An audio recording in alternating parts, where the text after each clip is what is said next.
वरहमतुल्लाह। तो एक सवाल था और मैं इसका आपको जवाब देना चाहता हूँ। अस्सलाम वालेकुम, मेरा सवाल मुश्तरी के हवाले से है। मेरी उम्र 23 साल की है और 12 साल से मैं मुश्तरी की गंदी आदत में फँस गया था। गंदी महफ़िल की वजह से गंदी महफ़िल तो छोड़ दी मैंने, लेकिन मुश्तरी की आदत जान नहीं छोड़ रही। अब इस दिन आपकी वीडियो देखी तो कुछ हौसला बढ़ा मेरा, और अब पहले जैसी आदत तो नहीं। पहले दिन में 3-4 मर्तबा करता था मुजदरी, और अब मैं यानी कि 2-3 महीने बाद करता हूँ। तौबा भी करता हूँ लेकिन सब्र नहीं होता। मस्ती ख़त्म होने का नाम नहीं ले रही है। आप कोई हल बता दें इस गंदी आदत से जान छूट जाए। और मुझे अब डर है कि मैं शादी के काबिल नहीं हूँ, क्योंकि आगे आप मैसेज पढ़ लें इसका मुकम्मल महीने क्या लिखा हुआ है। और आखिर में लिखते हैं कोई वजीफ़ा बता दें, मेरे घर वाले जल्द शादी कर दें।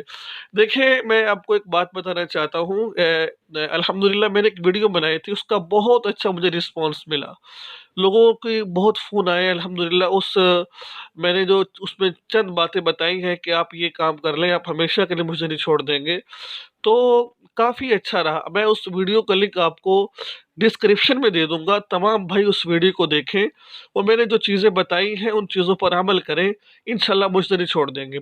नंबर 2, जो भाई ने वज़ीफ़ा पूछा है, मैं ये समझता हूँ कि वज़ीफ़ा वो आप ये करें कि आप रोज़ाना हस्बुनल्लाह व निअमल वकील, निअमल मौला व निअमन नसीर 450 मर्तबा करें। और अपने माँ-बाप को कहते भी रहें इशारतन कि मेरी शादी कर दें, और ये वज़ीफ़ा भी करते रहें, ठीक है? और अगर आपने मुज़री छोड़ दी है और अच्छी खुराक खा रहे हैं, तो इंशाअल्लाह आपको किसी हकीम के पास जाने की ज़रूरत नहीं है, आप शादी के काबिल हो जाएँगे आप। तो आप इस चैनल को सब्सक्राइब भी कीजिए, और जो मैंने वहाँ पर लिंक दे रखा है, उस लिंक को क्लिक करके उस वीडियो को देख सकते हैं आप। इंशाअल्लाह फ़ायदा होगा आपको। अस्सलाम वालेकुम।